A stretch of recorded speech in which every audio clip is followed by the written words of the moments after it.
தமிழகத்தில் கோடை விடுமுறை தொடங்கிவிட்ட நிலையில் மே தினமான இன்று முதல் சனி மற்றும் ஞாயிறு என தொடர்ந்து 3 நாட்கள் விடுமுறை கிடைத்துள்ளதால் சென்னையில் வசிக்கும் மக்கள் தங்களது சொந்த ஊர்களை நோக்கி படையெடுக்க தொடங்கியுள்ளனர்.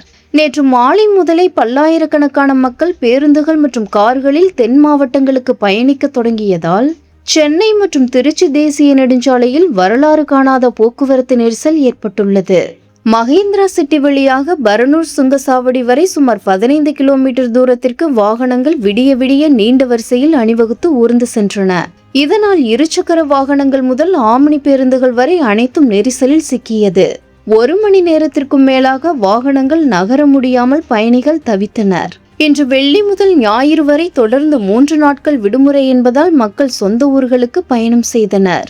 பள்ளி தேர்வுகள் முடிந்து மாணவர்களுக்கு விடுமுறை விடப்பட்டுள்ளதால் குடும்பமாக மக்கள் வெளியூர் சென்றுள்ளனர்.